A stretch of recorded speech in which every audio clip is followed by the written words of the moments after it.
special board meeting of the Judson Board of Trustees is hereby called to order at 5:01 p.m. I'm very pleased that you've taken time to join us this evening.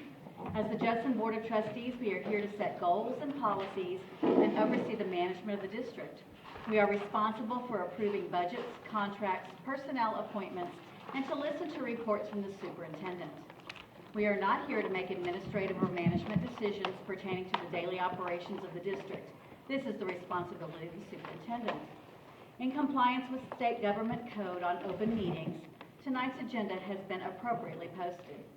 This is a meeting in public, not a meeting of the public. As our guests, you are welcome to observe and listen. These proceedings are being video and audio recorded and will become part of Judson's permanent legal record. In order that the tape adequately reflects these procedures, please silence your mobile devices and refrain from talking while others are speaking. Since it's legally mandated that these proceedings are recorded accurately, I may have to ask for order periodically should I notice that disruptions are interfering with our recording capabilities. Once again, I extend to each of you a sincere welcome from the entire school board. Thank you for your interest in Judson ISD. We have a quorum. I will call roll. Ms. King. Shatanya King, present. Ms. Rodriguez. Jennifer Rodriguez, present. Mr. Diaz. Rafael Diaz, present. Suzanne Kenoyer, I am present, and we also have our Superintendent of Schools, Dr. Jeanette Ball.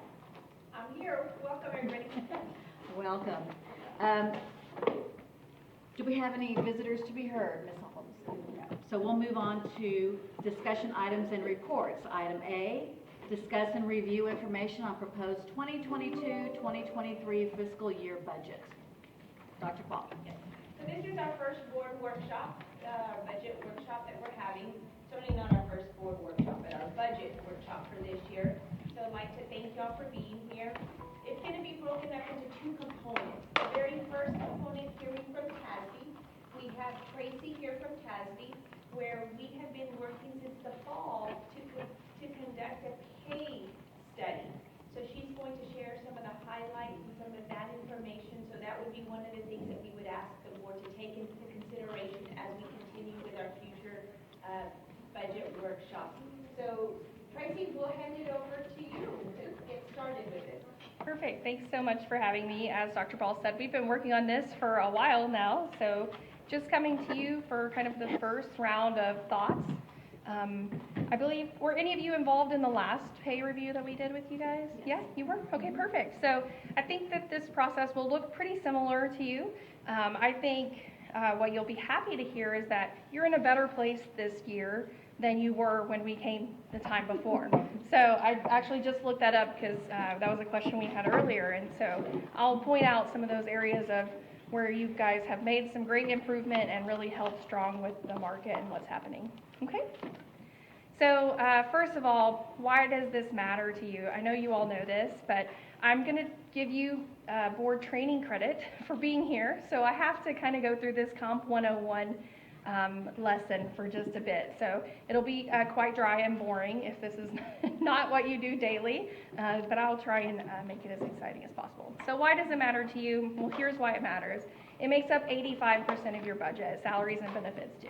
And so it is critical to the success of the district, to student improvement, that you have successful teachers in the classroom, and then beyond that, again, it is the biggest portion of your budget, and so you really have to make really important decisions regarding this.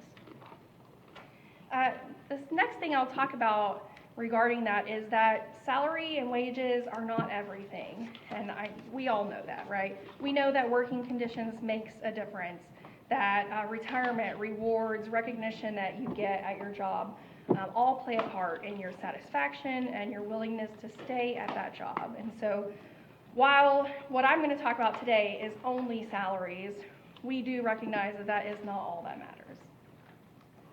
So what is your role? You spoke on this just a bit, but just to refresh you, Policy DEA Local states that the superintendent will recommend an annual compensation plan for employees. It will include wages, salary structures, stipends, benefits, and incentives. The recommended plan will go before the board supporting district goals for hiring and retaining qualified employees. So that's the whole point of the structure, is that it meets district goals. DEA local continues that the board will review and approve the compensation plan to be used by the district. You will determine the compensation package for the superintendent, but then the superintendent's job is to implement the compensation plan. So beyond simply adopting the compensation plan, it is up to the superintendent to implement that internally. So what does our process look like? So the very first step was data collection. We collected just about every piece of data regarding employees that you can think of from your staff. So this is a big job for the district to undertake, that during a really difficult year, we are asking them to turn over information, and so they're having to pull these reports, and it really is a very time-consuming process. The next step is that we do a market pay review. So we look at your peers in the market, and we make comparisons, and so I'll talk a lot about that, but we match common jobs that we find at school districts with you guys. And then finally, we build models for improvement. So we've come back with some structures that align to market, that adjust employee pay, and we'll talk about what the costs look like to you guys today, but this is really just a work in progress. It is not final, and actually today we made more changes, so this is really just the beginning steps for you guys.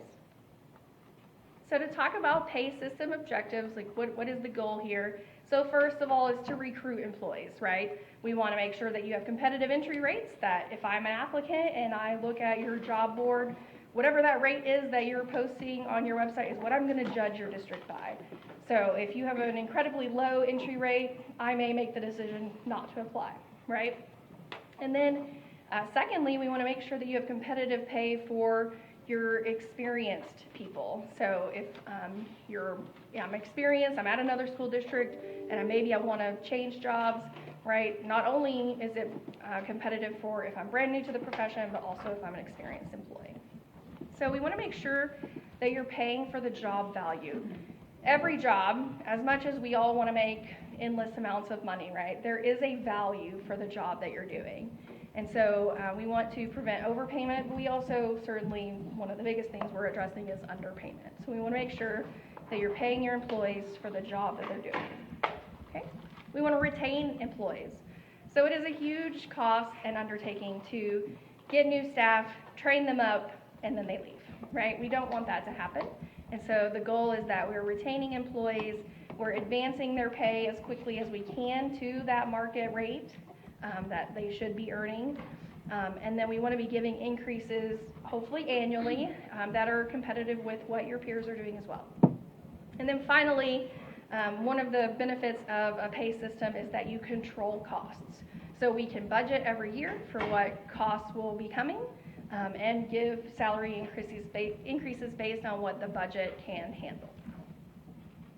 So some keys to pay system effectiveness. So first of all, it's important that we assess the job value accurately. So that's one of the things we've been working with your staff on, is making sure that we understand what your staff is doing, right? Sometimes the job title is absolutely clear on what a job is, but sometimes it's not. And so we've been working to make sure that we have a clear understanding of every job in the school district. We want to make sure that we keep pay ranges competitive. I'll talk more about that. We want to control the spread between incumbents. So if I'm doing the exact same job as this person next to me, there is a difference in pay, maybe, based on experience, but it should be controlled, right? It should not be so far that we can't keep up or match one another at some point, okay? We want to accelerate pay to market rate, right? The goal is that everyone, once they're fully self-sufficient in their job, they're going to be earning what the value for their job is. And so the goal is that we accelerate pay as quickly as possible to that market rate, okay? And then finally, it allows us to budget sufficiently for pay increases. So I've talked a lot about market rate, so let's talk a bit more about how a structure is developed. So we intentionally set the midpoint, so the midpoint of a pay range, to align with market value and the district goals. So in talking with your executive staff, the goal is that you're competitive with your peers. You don't necessarily want to lead the market for every job, but you certainly don't want to fall below the market, right? So the goal is to match the market.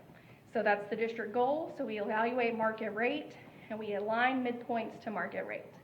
So the pay range parameters are again set to control the variance from market rate.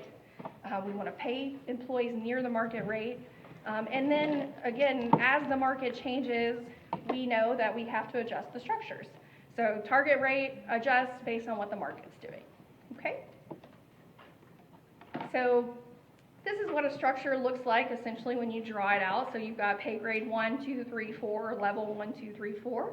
We align jobs within these pay grades based on how they're valued in the district, both on market and internally, right? Not every job has a market rate, but we can align jobs based on other jobs that are similar, okay? And so then we align the midpoint to market, and that's how we determine where that pay structure should sit. All right, so as we started looking at jobs in your school district here at Judson ISD, we looked at your peers too. So we need to know what is the market rate for a job. And so these are the peers that we looked at. These are all of your neighbors. These are who you are competing with for staff. So if I live in this area, I could consider going to work at any one of these school districts, possibly, right? None of them are so far away that I wouldn't be willing to commute, especially if I'm an exempt employee, so a teacher, a director, a principal, you know, any of those positions. These are all within traveling distance, right? Another thing that we have to think about is there are jobs that exist in school districts that exist outside of school districts. And so for those positions, we want to look at what is the non-school market rate. And so these are going to be like your skilled trades positions, right? An electrician, a plumber, a locksmith. Also your technology positions. You have to compete with that outside school market. And so we pay for school or non-school market data from these two sources, Economic Research Institute or ERI and Comp Analyst. And so we pulled in the San Antonio metro area for some of those jobs. Okay. All right, so the first thing we do is just, what did we find? So when we look at the experience of your current teachers, librarians, nurses, this also includes your other instructional professionals. So it's not just nurses, it includes counselors as well. So this is what,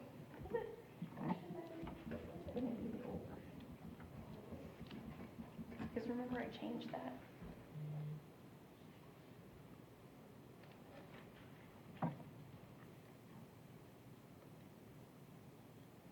Sorry guys. We've worked on this since September. Oh, yeah. So we've done this. A lot of tweaks.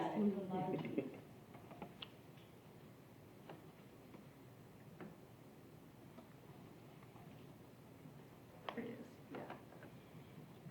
That's it. Yeah, this is the right one. I don't know who put there.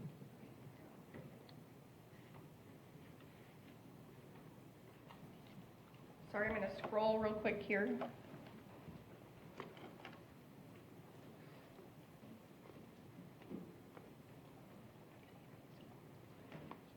Okay, so yes, this does include librarians, nurses, counselors, other instructional professionals. So as we look at what is the breakdown of these current professionals within your school district, this is not unlike anything I see in any other school district. Overall, you've got only 7% of your staff in this group have 0 years of experience, so that's a good sign. You have a pretty large chunk that have anywhere between 1 and 10 years of experience. This is totally normal. So really nothing here that stands out to us, you know, as we look at this in comparison to how we look at other school districts. One thing that looks unique to us here is this is the brand new to the district teachers, librarians, nurses, counselors. So you hired 252 of those individuals this past year, and of those, 50% or 126 of them came to Judson ISD having never been at another school district. So that's a large chunk, right, of brand new to the profession, just now learning the job. That means you're investing heavily into the training and education of how do you manage a classroom, right? And so as we look at this doesn't look bad, right? I see this at every school district I go to just about these days. The important thing is we want to make sure we keep those teachers, right? So you don't want them to be here for 0, 1, 2 years and then leave. And so as we look at What does your teacher structure look like, or your educator structure look like? Is it competitive in those first 5 years, competitive enough for them to stay at Judson ISD and not go to another district, right? So it's really important. As much as we want to pay your 15 and 25-year teachers, you know, as much as we can, this is critical too to the success of the district, right? Okay, so as we looked at this, for teacher pay and these kind of instructor roles, we look at years of experience. Since years of experience is the single factor that we determine pay on for education, we look at year 0, year 5, 10, 15, and 20. Okay, so when we look at your salary, we look at all your peers and what is the market value, so the market value being the median, right? So you pay $53,712 to a brand new to the profession teacher, and the median for your market at 0 years is $54,250.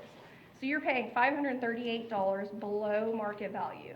And when we look at that as a percentage point, you're 1% below market. That's so close, right? $538 is not a reason that an applicant is going to choose to go to another district, right? And then at 5 years, you're right even with market. You're $143 below market value. At 10 years, you're $682 below market, so you're back at 99%. At 15 years, you're at 99%, and at 20 years, you're at 99%. So again, none of these values are enough for an applicant to choose another district over you, right? When I looked at what did you look like the last time we worked with you, you were 4 and 5% below market, so $2,600 below market at that time at each of these years. So you guys have done an incredible job maintaining your structure and keeping up with what the market is doing. So this is truly as close as I've ever seen a district to teacher market, okay? So when we look at that graphically, this is what it looks like. That blue line indicating where the market median is, the red line indicating where you are. And so the axis there is kind of making it look wider than it is, but it's less than $700 at any point from that blue line, right? So really kudos to you guys for doing such a good job there. One of the other areas that we look at are teaching assignments that teachers are given that are hard to fill or difficult to staff. And so this is kind of a listing of some of those areas.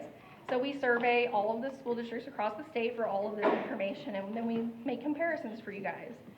So what I'll show you here, talk to you about here, is that your peers are paying these stipends, and so are you.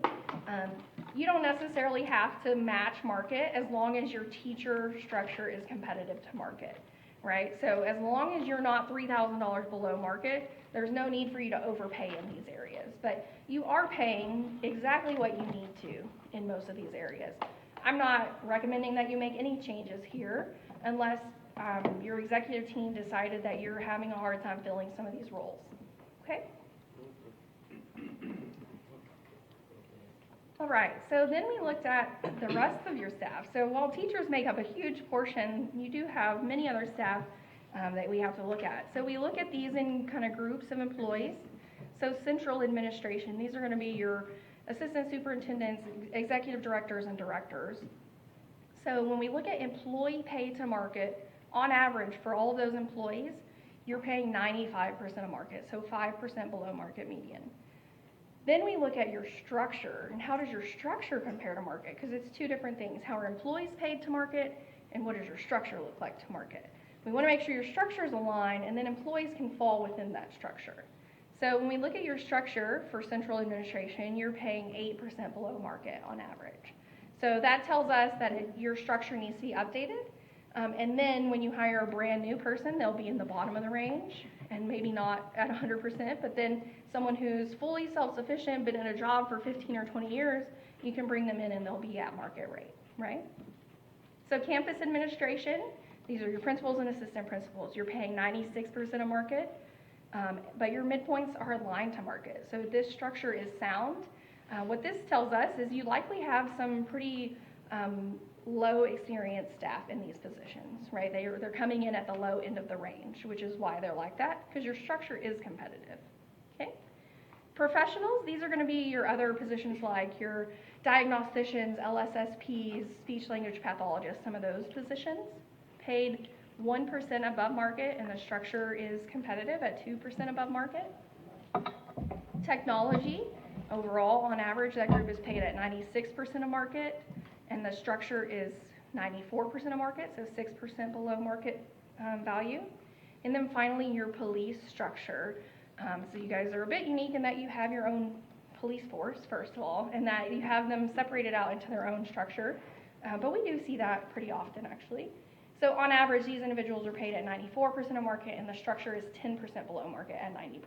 So you can see here there are some areas for improvement.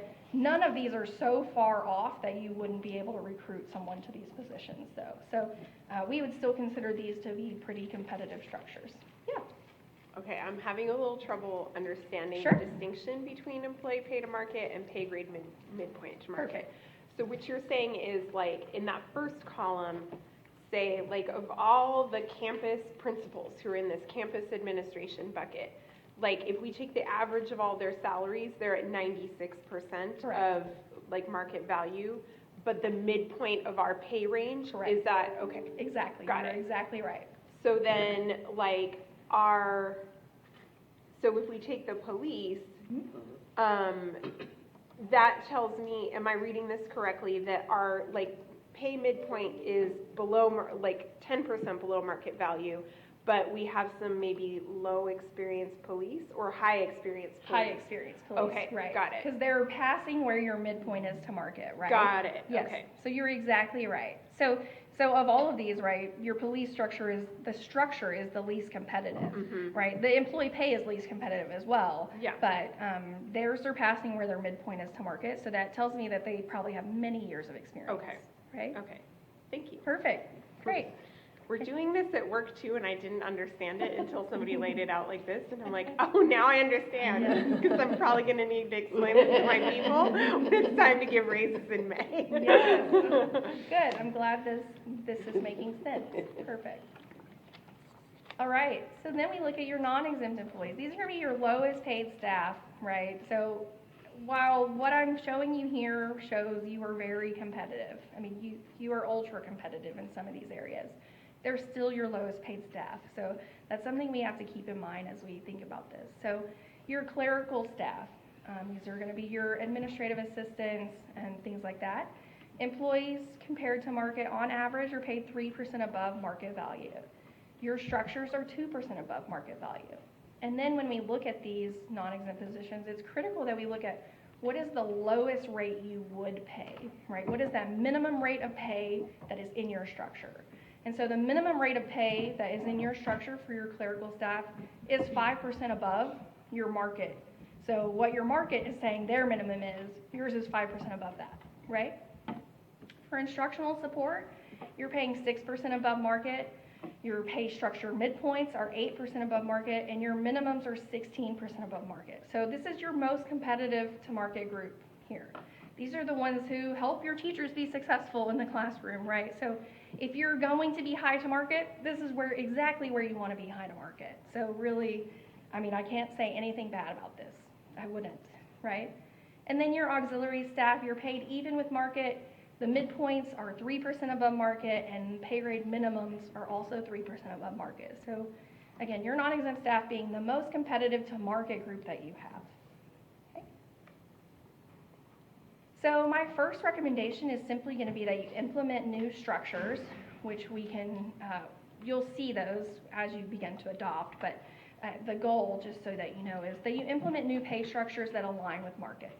So we're going to have rebuilt your entire structure, aligning it to market, okay? We're going to give you strong starting salaries, and your midpoints are going to align to market, okay? We're not going to reduce any of them. So no midpoint is going to be reduced. So even those that are 8% above market, they're going to stay 8% above market, or they're going up even, okay? Our second recommendation is going to be that you adopt a general pay increase.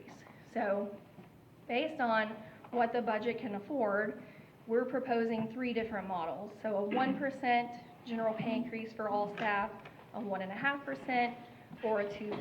So it's going to be different based on, the increase would be different based on whatever model you choose.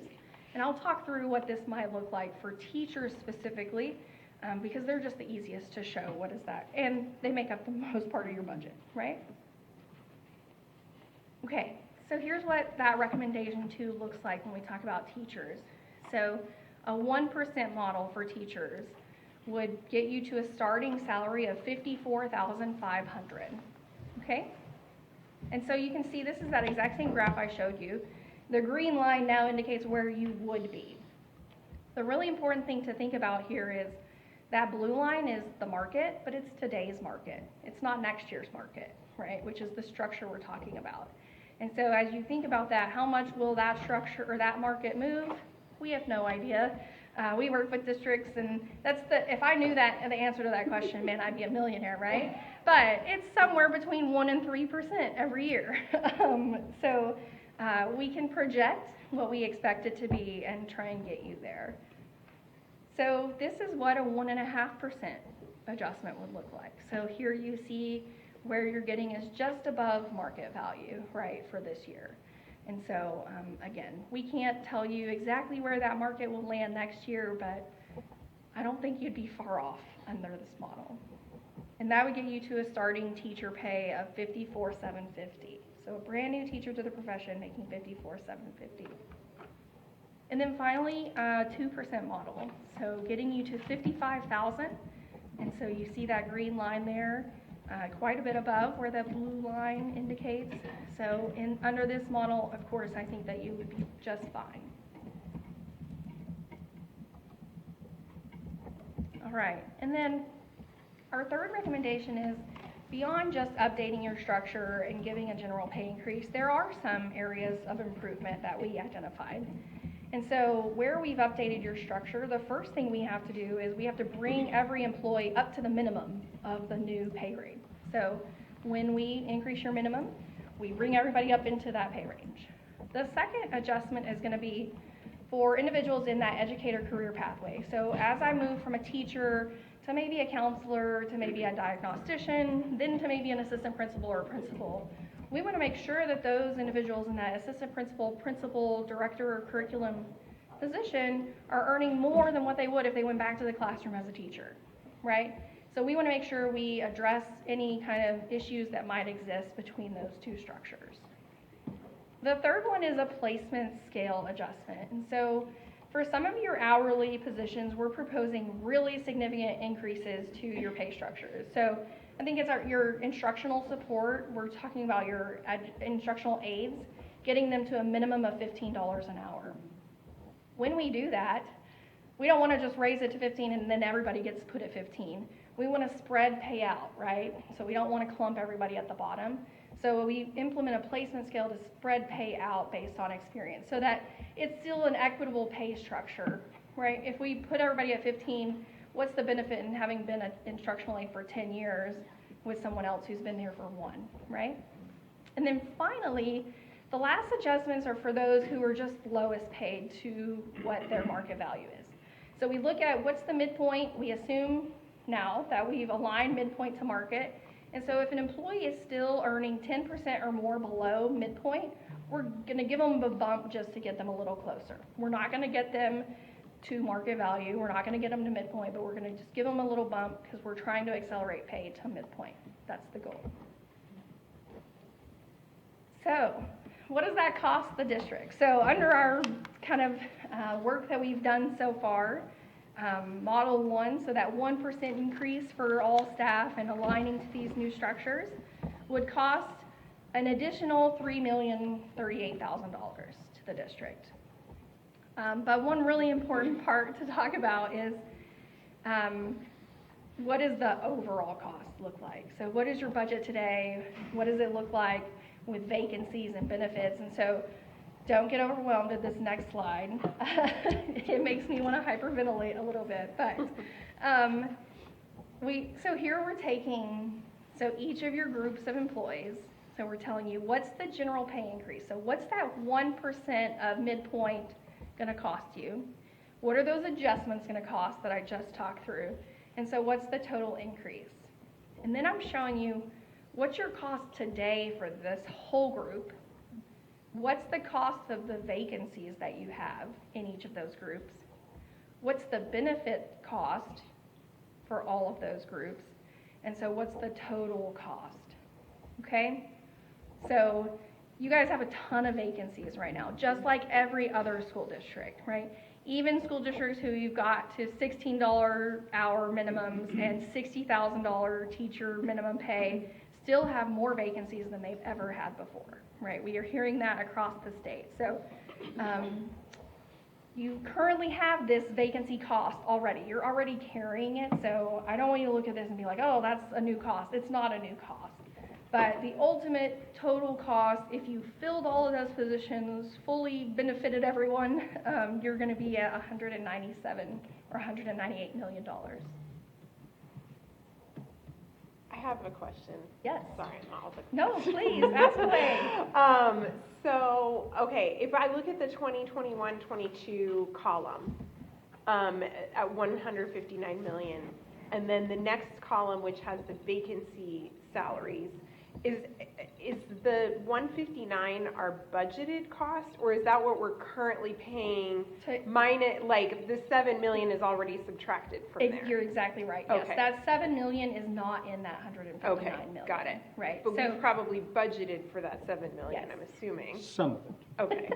Some of it. If I they mean, were- I'm assuming if they- we like budget for a certain amount of vacancies that we're just Right. always If gonna they have. were in the system, vacancies were in the system when we ran the Okay. projections, they're in there. If we've added positions since we've adopted the budget, then they're probably not in there. Okay, But that 159.6 million is current staff costs, right? Correct, So okay. it's exactly who you have on staff, well, at the time that we collected data, Yeah. right? Okay? So cost model 2, a 1.5% cost. So everyone's getting 1.5%, of their midpoint. Will cost the district an additional $3.6 million. So one thing that you'll notice maybe is that as the general pay increase goes up, the adjustments needed go down, right? So as we give more money in a general pay increase, we don't need to give as much money in adjustments to fix some of those areas that we're trying to fix, okay? So sometimes that's a little confusing, but you'll see that as the general pay increase goes up, adjustments go down, okay? So here's that second table. So we're at 198.5 million.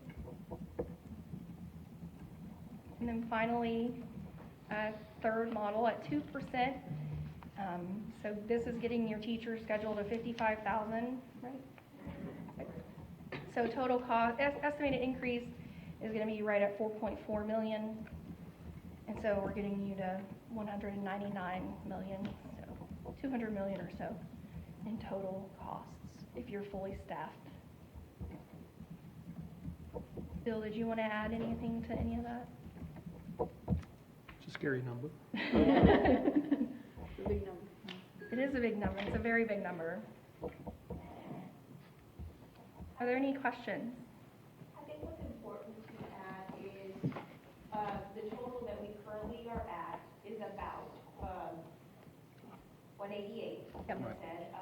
Keep in mind, this year has been a real anomaly, in regards to not filling positions. This has been quite different, not just for Judson INC, but for, across the board. It's very hard to predict what it will be like next year, though we want to be better staffed. The pipeline for teachers and for all positions, right now, every district is scrambling, so those things are to be kept in mind. Also, there's a lot of unpredictable factors that you'll hear throughout all our budget workshops. This is just the very beginning. Everything to keep in mind is from enrollment. We'll share some enrollment information with you, some EDA information. So all of this is so you start to build your tool chest of information of all the things that, we have to decide. And of course, just looking at projections right now,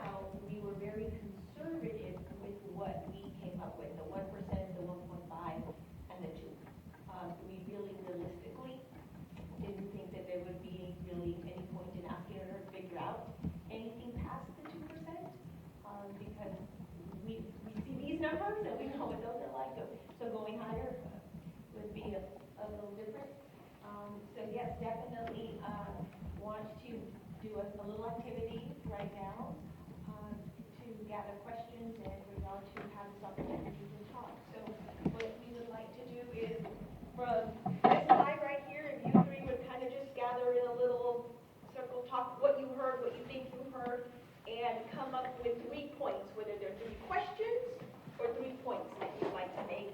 And then same thing right here, and then we'll come back as a group and talk. And senior staff, if y'all would like to join one of the groups, we can have some discussion. That's what the board workshop is supposed to be, is to discuss. So if we could do a little bit of discussing and then come back as a big group and discuss some more.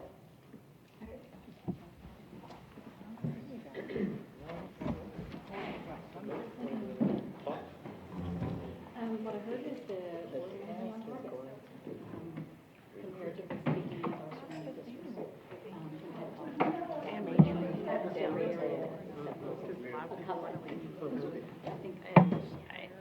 Hi, everybody. For better or for worse, like these numbers communicate a sense of value to our employees of like, you know, I'm happy that we see how how hard they worked this year. Like, not the year to not give a we worked really hard on that. Can you imagine? Make sure that we could be competitive for. But they did just get one, so. Yeah, but most people expect one every year, Because they were you know? representing to the industry. I don't know. So, yeah, like, I'm not saying Agree it on that. has to be the like highest one, but Yeah. yeah. Yeah. I think the other thing that I'm thinking about, and obviously there's like real loud on the phone, but like, We're already I know there. for a fact that CISD is paying their administrators Oh, a yeah. ton of money. Like, I know, their I read assistant it. principals make like I know. $90,000 For me, it's in a CISD. how high can we go on pay raises? They have all kinds of money. Well, they have some grant money. They have a lot of grant money. To like, to do exactly for like teacher and administrator retention. And they weren't in the salary survey. They only pulled the teacher salary, so they didn't pull the admin. Especially looking at the central office, Can we apply for that grant? that discrepancies in Georgia Tech. It's the Title I. Okay, okay, that's the other thing, Yeah. yes, I keep forgetting about that, Yeah. yeah. Everybody's on Regis list. Everybody's on When we were cutting personnel costs. And They have then we breakfast, brought lunch, them and back. dinner. to I see my- make sure that that alignment really matches. Say what? And so are we That's fairly hilarious. I know. include, and how are we So, shifting I think those that- extra duties I and think that bringing some other people on? No, I'm not saying the So- lowest. I understand, maybe the middle is like, but I do Don't want to do think employee that pay raises if it's at the cost of I'd be services. very curious to do a more in-depth study for on administration, Sure that because we our have administration everything is for young, we just had a students bunch of brand new for principals programs. come in. And it not be done so Not necessarily, at the high school level, at the elementary and middle school, we have some more, as a general. and there's a big disparity Okay, between and so our, can you give me like, an example of elementary what kind of principals services and for high school students you might principals be pay. So thinking like, about? I think that's something that's on my mind. Expand out of the investments we can make on programming. I'd A lot of want to look at programming with is more personnel. detail. Too, so, you know, it takes people to do what programs are, so you have to keep that in mind as well. Right. What I would say is that sometimes we have to realize that this conversation today is to give us a glimpse. By no means, we have to embrace any of it. We take the information. Yeah. They're telling every other school district the same thing. That literally, all we're doing is increasing salary by 1, 2, 3%. If everyone does it, what I think we need to look at is what can we do strategically that's going to hit those areas where we have the highest turnover, the highest gaining talent, and focus there with additional things. Stipends or compensation, that get to the issue. These are so broad, when you say administration, professional, or even clerical and instructional, what's under those areas are we seeing? Really? That's the truth, exactly. But what kind of benefits do they get? And they have to work crazy hours. Yeah. We've done You get nothing but 4 weeks vacation, 401k, Yeah. health insurance, where we all of put it. that money. You get the whole package. We did, It's a there really are good deal. strategic deals in this study. That has been filled out. That's the That's the, adjustment. that's the adjustment. I would feel better knowing what those adjustments are and how we got to those adjustments. Know that I feel confident that they're looking at the right things. I'll just, for example, if I assume the adjustments were done based on know, just saying, someone's value system, Yeah. or my value system is on this side, I'd like to know what we're dealing with. And then that further stresses classroom teachers too, because like, they don't have the support that they need. Well, and we do lose Those are the first to two. neighboring districts. And then, of course, trying to The get, study in it of itself, helping to level that. And what I would like But to then know being is, able to if keep up we with know, and we've talked about cost of grade level things, attainment, inflation, if we know the you know, support needs to be in middle all of school, that. what are we gives doing them in middle school that And then addresses back an up instructional again, making support them smooth. Yeah. focus on that area where we see issues. And I don't think we're that far in, and that's what we're talking about. We know where our weaknesses are. We have to use competition to our advantage. And like to go deeper at that possibility. Because as Roxanne's point, we want to get to the same thing. We want to make sure services are being done. And with 85% of our budget tied up in personnel, that's where Even we eggs as and a milk board are showing and administration dig deeper. You know, That's just where your we're gonna basic- find the Oh, yeah. Your basic daily expenses, you know, and typically they say But the the average. average. Well, I mean, they typically say the average Grade is level about a attainment 2%. is where Or If you want to God keep forbid, up you with gotta that buy a new inflation. vehicle, Oh you know, my like, gosh, I know. Oh, gas is terrible. Yeah. Gas is So horrible. Yeah. I'll probably ask her. well, and a lot of, well, but like, brand new that's what I'm cars are gathering going for from it. 10,000 And you know, like, because there's a We're winning the game, bringing in. 52% of the new hires Around my house, they're building hires, and new that's, homes. that's a And function they of have all their the prices starting in one pandemic. spot, and they have already increased them by $10,000 to $20,000 per house just for the base model So I'm because they thinking. can't. Out of the district, and They can't survive. and of them, 50% have zero experience. yeah. Well, Of all They're everywhere, everywhere. and that makes me wonder what that can do for our. Which is 125 of them. Absolutely. If they're young families that get here, and get their kids, then that does help with enrollment, and that helps in. They're brand new to the area. They have Not, to certificate. I wouldn't call it a pipeline, I would say the ones that we hired. But we're out there scraping the, there are not people out there right now. There are not. In fact, more and more are leaving. Now, this is not gonna. Maybe go not. away. Maybe not. Yeah. So, when we look at all this. Maybe not. I'll tell I you The think one of thing that Biden will when do. they were left, and I'm like, Yeah. do I make This is not. do I just like wait for it to Wait. No, wait. Supposedly Biden's gonna be like, that's the one thing he's gonna do. That's the one thing he's gonna Teachers do. from One, the one thing.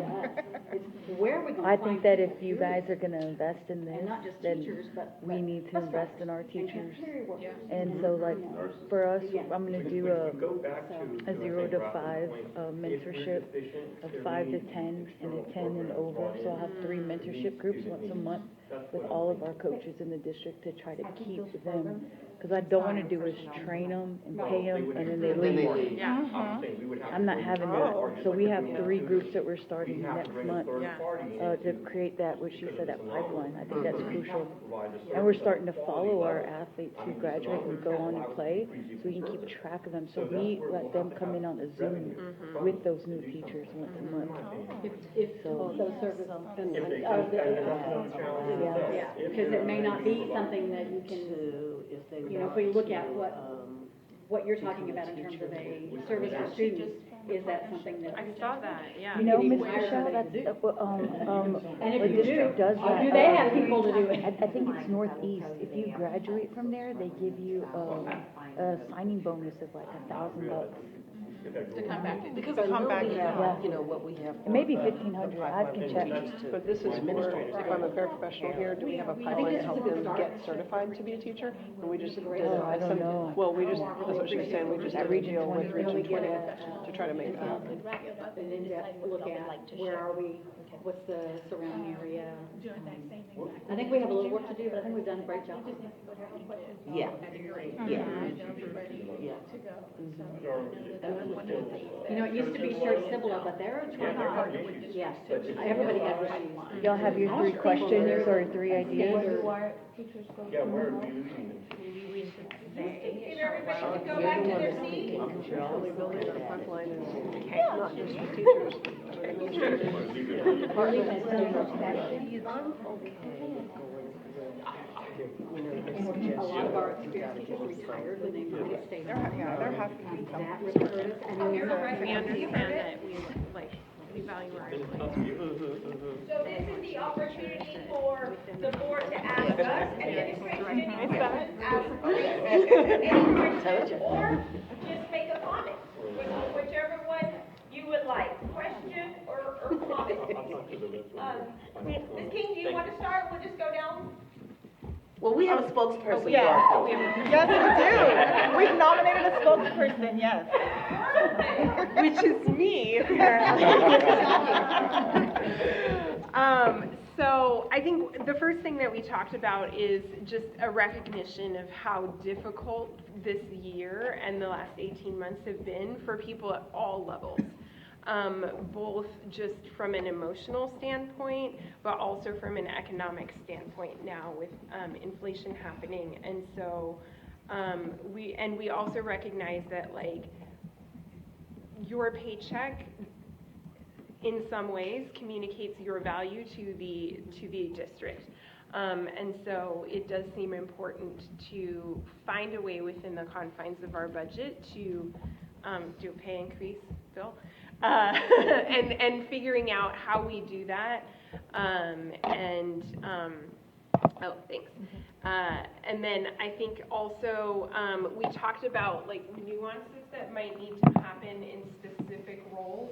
I don't know if that would be something where, you know, staff might need to do a little more digging, or it's probably in the, like, more detailed report.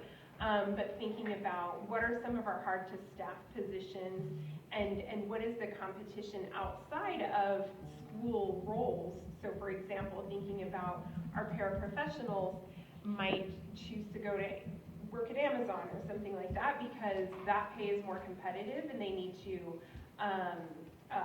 be able to provide for their families. And then the third point kind of coming directly out of that is that those paraprofessionals can be a really strong pipeline for future teachers for the district. So recognizing the importance of both recruitment but also retention of our teachers. So those were the things we talked about. Thank you. Did y'all have a spokesperson or individual? No. I kind of figured that. Who would like to go first? Not that we all disagreed, but, you know, we all have our own voice. Well, I think I started off with recognition of what a great job we did the last time we looked at increasing pay. The fact that we are kind of in the forefront with our clerical, our trades, at coming to that $15 an hour minimum wage and recognizing the importance of those employees and paying competitively to the outside market. We also talked about how difficult it is to fill some positions and how we want to be sure that we are able to implement any services for students, that we don't go overboard on personnel and not be able to implement any specific services. And that wasn't delineated what kind of services yet because we don't have all that data yet, but making sure that we don't go overboard that way. Is that kind of what you guys were saying? And then making sure that when we look at those data points where we are way off, that we kind of evaluate, is this, for example, the police department, because we are one of the few districts that do have their own police department, how anomalous is that? Are we having trouble truly filling those positions? Do we really need to raise that up a whole lot more? So a little bit more depth in some of those areas. And then also the professional staff at central office. I know that a lot of that was affected when we moved employees away from district office because we were trying to cut personnel costs. We've hired some back. Have we rearranged those extra duties that those employees took on so that it's truly an accurate representation of what their job description, you know, so making sure all that aligns. And I will add that you've done this, your organization's done this before for us, and a lot of times what I hear from these reports are the general information that every district is increasing salaries, everything's trying. So what I like to just remind my colleagues and administration is that we have an opportunity to be strategic about what we're doing. This, if every district were to adhere to every recommendation you did, all we were doing is increasing. And ultimately our purpose is to find strategic issues so that we can address the inequities potentially with, for our students. And so not to forget that, because ultimately we may make a decision based on the information you've given us that we want to take a look, and I use the example here at middle school, where we have the strongest issue with social emotional issues and with getting kids to grade level, that we may want to look at compensation directly in instructional support and teachers just to get that ball going. But just keep that in mind. This is the beginning, and obviously this is very important to all of our work. But it's about, in my opinion, it reminds me of a capstone course I took in college. We have to be better than every other district, because if we're going to be better, we can't just vanilla and approve a budget that's everyone else. What is going to make us better than everyone else? And ultimately, we know where our weaknesses are, so let's start there and build up. So just wanted to share that with everyone. So one of my comments was that I didn't want to approach this like from a generic standpoint, and I don't want to do across-the-board pay raises if it's going to be to the detriment of student programming. And then Suzanne rightfully pointed out, teacher salaries are part of programming, absolutely. So as I unpack my own thought, I kind of go back to the thought that, we deferred becoming a digital ready or a digitally enabled district because we didn't have the funding for it. Well, that was a bad call. Like, we should have done that a long time ago, obviously. So as I think about how do we use our dollars, I don't want to defer on those critical elements that provide the appropriate infrastructure for student learning. Not just the teacher, obviously, but the right blend of it in order to ensure that we can appropriately impact the students, especially at the grade levels that we're targeting with our goals. That's why I don't want to approach it on a generic kind of bland, to my colleague's point, approach, but it has to be very strategic in nature. And I think that's where I, with the help of Jose and Suzanne, I unpacked that initial thought. Thank you. Does anybody have anything else that they would like to share, whether it's the board or senior staff? I have a question for you. Okay. On my notes, you clump in, and I know it's classified, librarians, teachers, nurses, or something, but strategically, it would be nice to see that separated. What specifically is happening in areas of experience with librarians, our nurses, our teachers, because you could have a librarian that's been there for 20 years, and it's going to skew. I mean, mind you, we're dealing with thousands, but for me, if we're going to be strategic and we're going to look at every facet, having that information that I'm certain you probably have already would be helpful to know if we're batting out of the park in the library, or if we're deficient in our nursing areas, or what the situation might be. So I would like to, I don't know, Dr. Ball, if I should just get that from you, but I'm And I think the asking. reason, and please Tracy add, or Becky add anything you'd be like, the reason that we usually lump them together is because we lump them in the same case. Yeah, So that's I why we get that. usually have lumped them together, but we could definitely break those up by years of experience for those three Well, categories. at least for the sake of this exercise, when we pass it, I mean, it's the same, but if we're going to be strategic and working towards that, I would just like to know what that looks like. Yeah. I was really impressed with and I need clarity because I got it wrong. I was being told by my colleagues I was not seeing that right. 52% of our newly hired are 0 years of experience. Is that? See, that's what I wanted to make sure I understood. 50% of the people we hire with 0 years of experience in Judson have 0 years of experience as a teacher.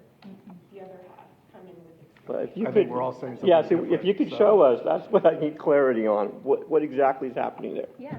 So you hired 252 new people in teacher, nurse, librarian, counselor roles this year. Of those 252 new to the district employees, 126 of them came with no previous district experience. So So yes, you're 52% right. of that 252. Exactly. Yeah. And 0 years of local experience.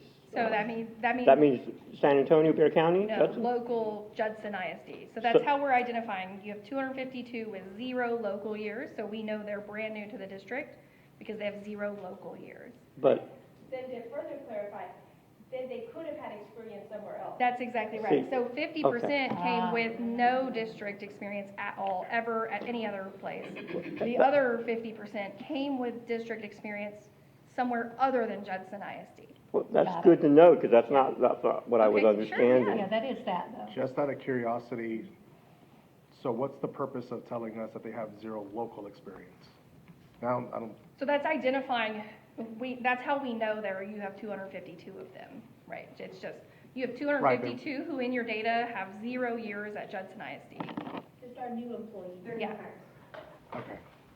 I would like to know, because when we receive the TAPR reports, we indicate how many teachers have, 1 to 5 or Right. whatever it is.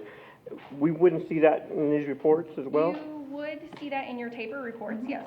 Because for me, what we're trying to tackle is the issue of retention. That was on the previous slide. That was the previous, One slide back, that's that slide. So this is all of your 1,180 that you had at the time of the data collection. Sorry, my legend cut off here, but this is all teachers, librarians, nurses, and counselors, so 1,180. 1 to 5 is 27%? Exactly. I can barely read the black, by the way. Oh, sorry, yeah. No, it's already through. I'm making my. Yeah, you're right. 27% have 1 to 5 years. 21% have 6 to 10. And again, I know it's on the taper, I could pull up, but it would be great to see, just like you showed competitively where we were on salaries, where we are in terms of experience, in terms of that 27%, Gotcha. 1 to 5. Sure.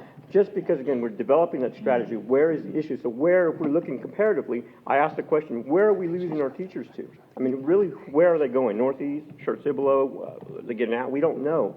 But we have to keep an eye on that. Right. Because one other thing, colleagues, is that North Side passes their budget in August, so they're always able to see what we're doing And do more. and do more every year. Of course, they can't leave and go there then in August, so. But that's one disadvantage of having an earlier budget cycle. But needless to say, that's something I'd like to see. Yeah, I hear you. I knew you were being interrupted, so I kind of had to. Thank you, yeah. But you understand what I'm saying? Yeah, And so we can get that information too? Again, I know we can look it up, but it's much easier if you put it in a Great. format for us. Yeah, one comment I'd like to make is that I hear you. I appreciate the thought that you want to be strategic about it rather than just, I think you'd be doing a disservice to your students and staff if you just say, oh, we're going to just give everybody 2%, right? So there have been some really strategic moves in the pay structures. Dr. Ball, do you want to talk about elementary principals specifically and what that goal has been and how we kind of differentiated pay? So there has been some thought. Obviously, it's up to you guys to set goals, right, for the district. And so you can help define some of those strategies, but Dr. Ball came with one very specific one. So one of the things that we've been talking about is incentivizing principals to want to grow your campus.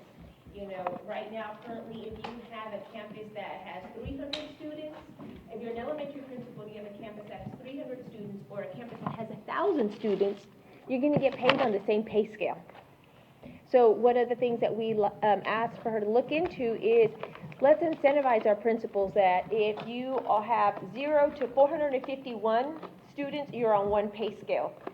452 to 750, you're on a different pay scale. 700 to 1,000, you're on a different pay scale. Then if you have more students, you're usually doing a little bit more. So then you're going to get compensated for that. And at the same time, you want to grow the size of your campus because you know that you're going to be compensated for that. Same thing, looking at that for our lead custodians and for our cafeteria managers, because it wouldn't be fair if you're feeding 300 versus 1,000 students. Your level of work is different. So we're looking at those types of things so we can be strategic in regards to how we compensate our staff.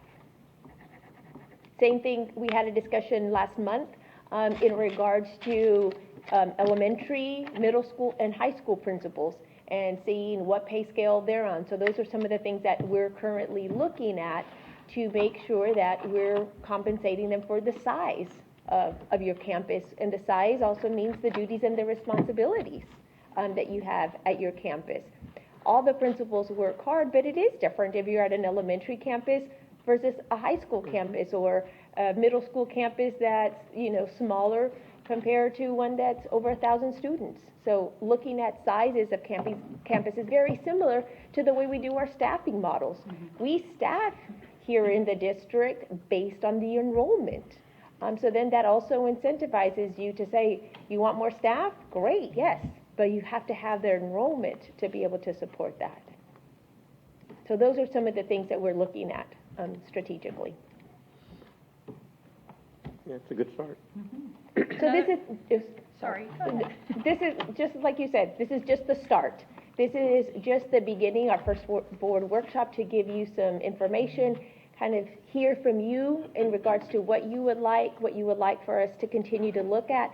And I think one of the biggest things that we'll walk away is you want us to look strategically and make sure that no program suffers by just giving raises. So I think those were the two things that we heard loud and clear. Also, in regards to making sure that our employees feel valued, because you do feel valued through your pay. I think that we can do a lot of things in regards to the culture and the climate. The other data that I'll be bringing to the board in late May is the survey that we always ask our employees, do you feel compensated for the work that you do? So that'll also be more information that we bring to the board in regards to how do they feel. Because right now, everybody will talk about how everything is going up, from your gas to your grocery bills, electricity, you name it. So I think we would be blind if we didn't take that into consideration for our employees. So before I tell Tracy thank you, there's still more, but I want to make sure that if there's more questions for Tracy, that we give her that opportunity to answer that, if there's any questions for Tracy. Do I need to follow up with you? Or With me. Dr. Paul, you'll follow up? Absolutely. Okay. All right. It's a lot of great work.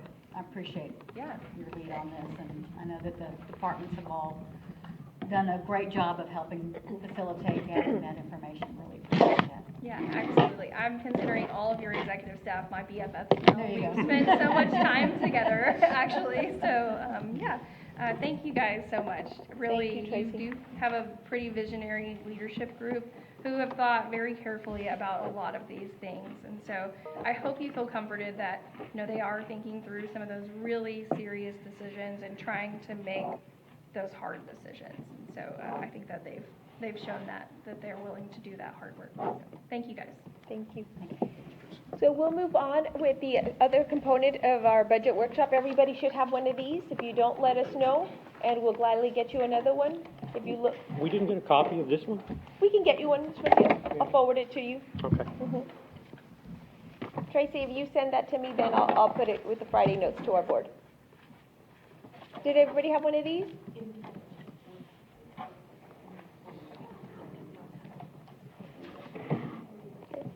So Bill, we'll turn it over to you. Now Bill will be sharing with us some enrollment trends, some looking at our budget, our revenue projections, and we'll go from there. So Thank you, Dr. Paul, Madam President, Board. This is our first budget workshop. We're very early in the process. And so we'll start out looking at our general fund budget year-to-date, kind of seeing where we're at. On the revenue side, we projected $216 million. Right now, we're sitting year-to-date at about 116. Remember, we won't start getting state payments again until April. On the expenditure side, we budgeted for $227 million. We spent about $101 million to date. A lot of that is going to be the vacancies. We're behind on the spending because we have so many vacancies. So.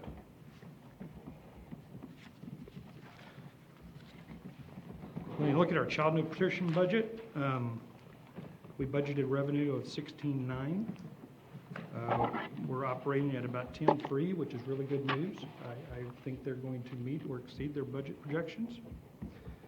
On the expenditure side, 16.6, and year-to-date, they've spent about 8.3. So Bev has done a wonderful job over there.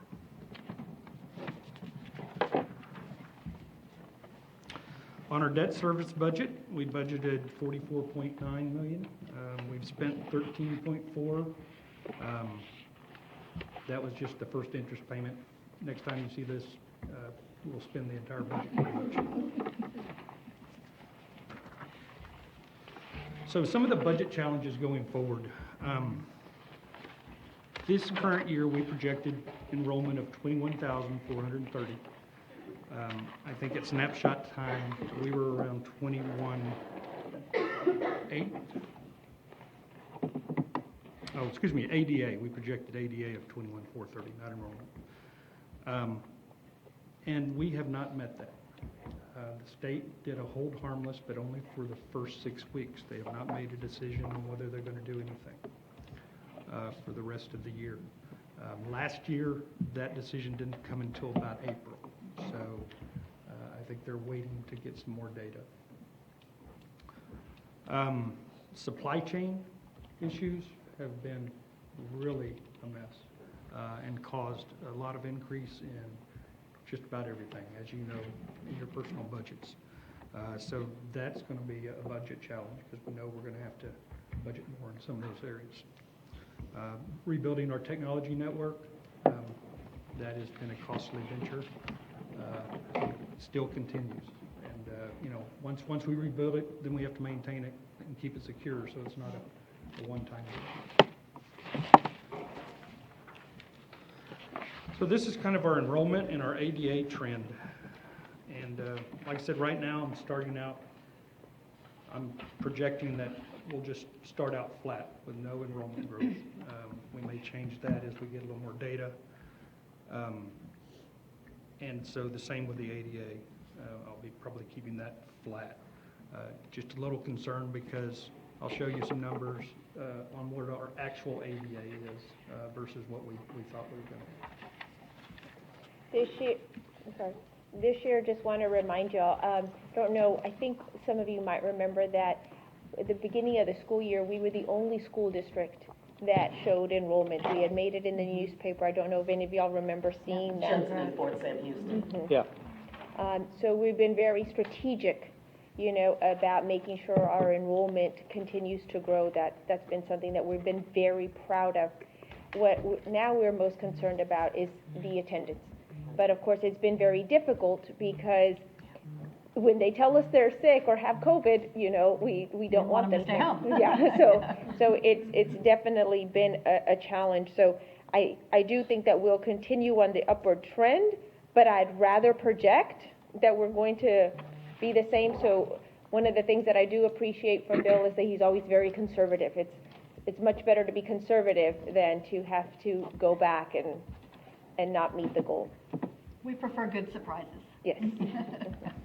On the 21,430 that we're seeing for ADA for 21-22, is that our current ADA? No, I'll show you what our current ADA, that's what we budgeted on. And I would say too that the enrollment is increased because of pre-K3.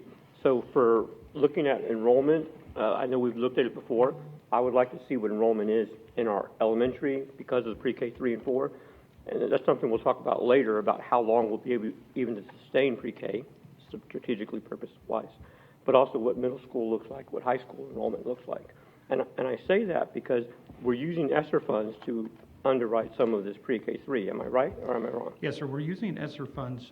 The goal that we had when we did that was if we can keep them for 2 years, then they become a fully funded position.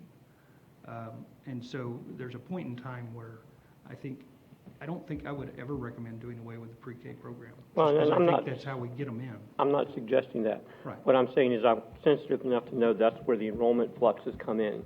And where we're losing ground is in middle school and high school. To understand what that enrollment looks like, at least I assume I am. So I would need to see the information to determine what that really looks like. Actually, we grew quite a bit at high school this year. So is it middle school then? It's middle school. Yeah, and that's a big deal. Yeah, 5th grade to 8th grade. They come back in the 9th. What I don't want to see happen is full utility of our pre-K program, and then they leave. I mean, part of the goal is to bring them in here, sustain them, but we need to understand why that mobility exists. Is it just something that's out of our control? But again, just asking those questions so that we can kind of paint that 5-year plan for the district. We have a report that we get every day, so we can send you that. That would be good, very informational. Yep. Thank you. So, I'm pretty sure our values are gonna grow. I think they'll grow probably around the 5%, but I'm using a 3% estimate, taking us up to about $12,440 million. And that's where we'll start till I get some more data from Bear County Appraisal District. Our tax collections have been pretty good this year, even with the economic issues that people are experiencing. So I'm going to remain at 98%. We will compress our M&O tax rate again. It will go down. My estimate, it's going to be about 0.8741. Again, TEA calculates that. We won't actually approve it until probably September. I'm proposing that we keep the tax rate at 1.27 for right now and defease some more debt or pay some more debt down. We just did that last week. We paid off an additional $7 million worth of debt this year. So that's debt we don't have to pay interest on anymore. Nice. Campus allotment and staffing based on our current formula. We're not really making any changes. And next time we'll have our formulas, and I'll show you which positions were being funded by ESSER, so that everybody keeps that in mind as we start to move out of that ESSER area. So revenue estimate, 0 ADA decrease and a 3% value increase gets us in state and local funding about almost $201 million. And of course the INS would be about 47. If we grow, you can see the numbers should go across. As we grow, if we had a 1.5% ADA decrease, we lose about $3 million in revenue. And so that's why it's so important, not only to grow the enrollment, but to make sure that the kids are coming to school. I have a silly question. The question is, we talked about having $7 million in unfunded positions that we could not fill. Correct. You're talking about a potential shortfall here of $3 million if we have 0.5 or whatever that deviation is. What would you think then of that $7 million that we're not funding because it's not filled would kind of wash away the $3 million of ADA? Because if there's no students in the classroom, then we don't have a teacher in the classroom. We're not paying a teacher. That's the way I'm thinking.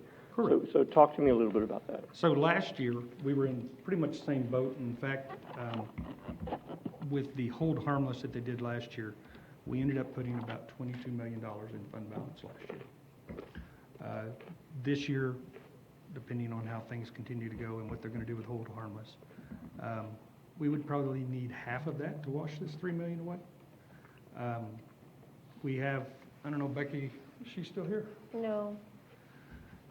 Before we left for the break, we had 250 vacancies, and that's what that $7 million number is based on. I'm pretty sure we've filled some of those. I'm going to say in a typical year when I first got here, around this type of a year, we may have 40 or 50 vacancies. And for the last 2 years, that just hasn't been the case. Well, because it's an anomaly, remind me what that typically looks like. We don't usually have $7 million in unfunded positions. What does a typical year in your experience look like? I'm going to say probably 40 or 50 positions. And so, I don't know, maybe 2 or 3 million. Okay. You know, and like I said, a lot of it's timing. When we run that model in the system, was that vacancy in the system so it calculated? Or was that something that we decided to add after we run the model? And it's not in there. And so you always have some of that.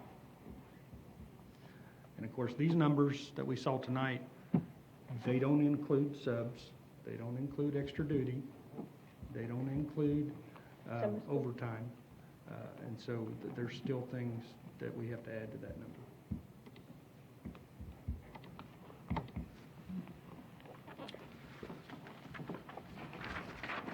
So, I think, Ms. Rodriguez, you asked, when you get to option 2, 22, 23, the 2916 is our actual ADA. That's what we're sitting at through the third 6 weeks right now. And again, you can see, using all the same assumptions, but it would drop our revenue estimate at 0 ADA increase from 201 million to 197.5. So that's kind of why it's really important to watch those ADA numbers and try and find a way to grow our district. I know with the new Office of Innovation, we're really hoping to be able to provide some innovative programs that maybe will attract other students and maybe bring back some of our former students. And again, like, the ADA isn't necessarily loss of enrollment, it's just kids who are absent. Yeah, right? I think this year it's a lot of the illness that we had when we had the spike. So that's like I did the math, it's like an 85%. Right. Yep. And usually we run 91, 92. So the next one's just kind of a comparison of the two options. Again, like I said, I'm going to stick with the 21,430 for right now. Some of our next steps, we'll be doing staffing and revenue projections again in February and March. On April 27th, we have a budget workshop. In between, we have a finance committee meeting in March. March 10th? Yes, sir. And And then budget workshop in June, and then we'll hold the budget hearing and adopt the budget on the 22nd. August, if we get it, we'll set the tax rate. If not, we'll adopt the tax rate in September. And that's really all I have at this point in time. We've been concentrating on getting ready for staffing. So, but I am open to questions, comments, concerns. Anything specific you would like to see? So what I'd like to know is how much, what are we using our general fund to take care of some of the things that we've had to go ahead and do as far as the repairs go, you know, with the failure of the bond? We're taking care of those things, some of those things, and what are those things that we're taking care of? Okay. Right now, most of the things we're trying to take care of using remaining bond funds. Okay. Right? And we're working on a plan to bring to y'all to say these are what we think are the critical things, right? And what we think we can afford to do to get those done. We have Candlewood Elementary left as a big project, and then we have some small projects this summer that we're going to try to take care of, some roofing. We have one in the board meeting coming up that has to do with veterans. Yes. Yeah. So that one we'll talk about on Thursday for veterans. Yeah, the parking lot. So the athletic fields is out. We will not be able, the tracks. We're redoing the track at Rutledge. That was already approved, and I think, do you have a timeline on Are you talking about Wagner? But only that? No, at Rutledge. But only at Rutledge? Yes, ma'am. Okay. Yeah, the cost for Wagner is going to be very, very expensive to fix it correctly. Yeah, 'cause you have to go in and just dig it all out and go deeper. Yes, ma'am.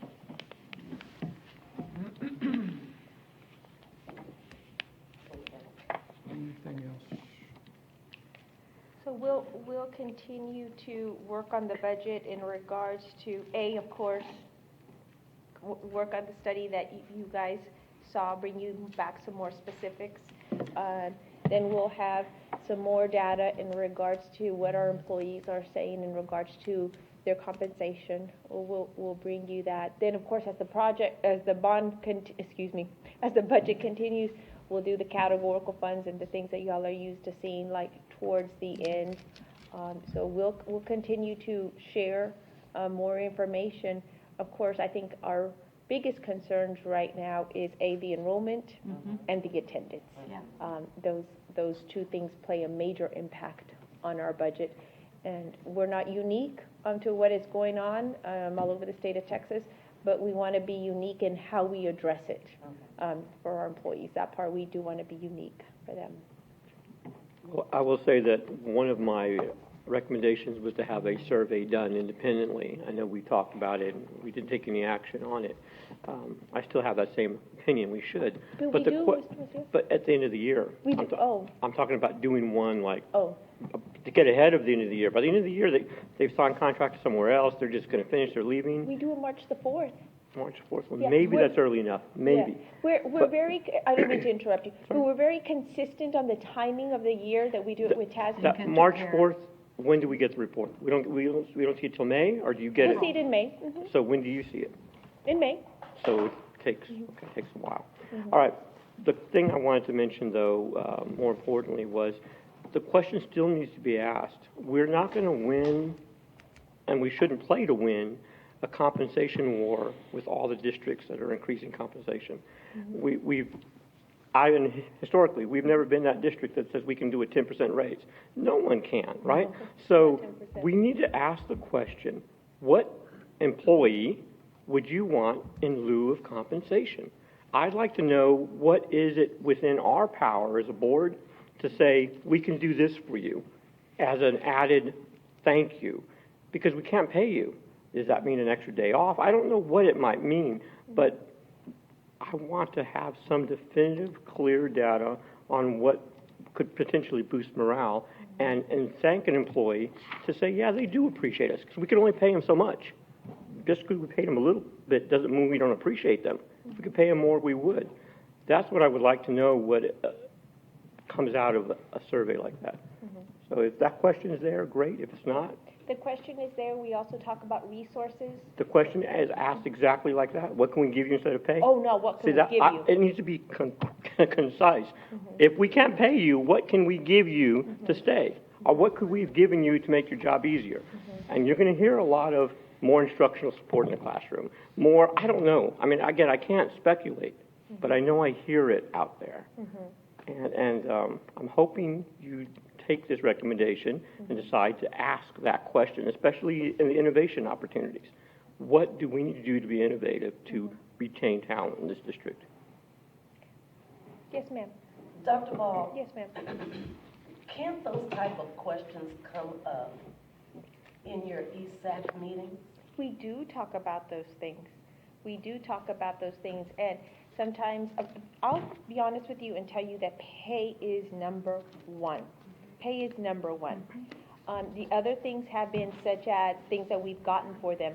At the very beginning, it was laptops, technology, so those things we've slowly, been addressing. Other ones have been staff development, which we have been addressing. Some of them have been specific training for working with special ed students. Some of them have been resource and materials that they need, because teachers have shared that they spend money out of their own pocket.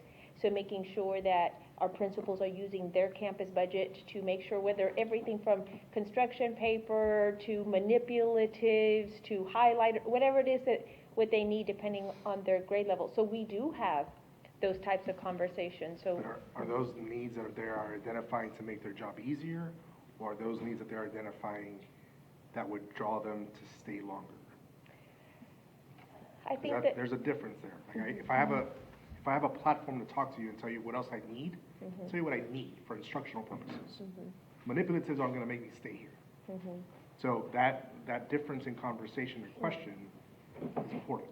right, no, I think the way I've worded the question is, what do you need? Not what have you need to stay. So I'd have to word it a little bit differently as to what do you need to stay.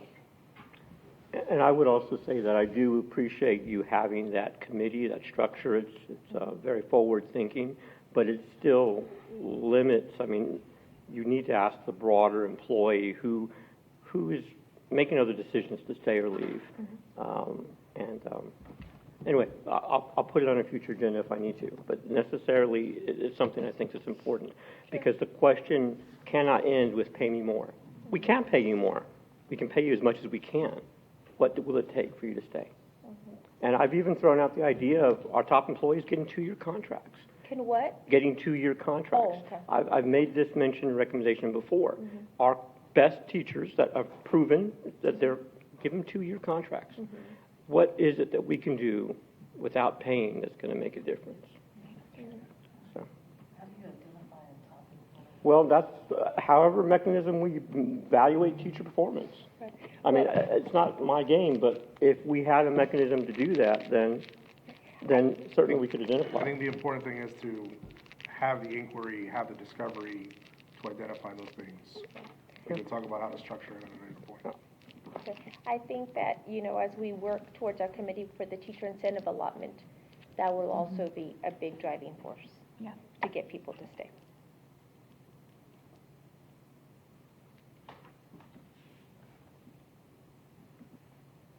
Other questions or comments? If not, Madam President, it would be up to you if you want to adjourn, but I don't have anything else, unless the team has anything else that they'd like to share.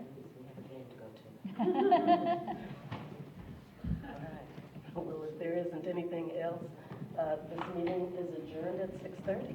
Thank you all.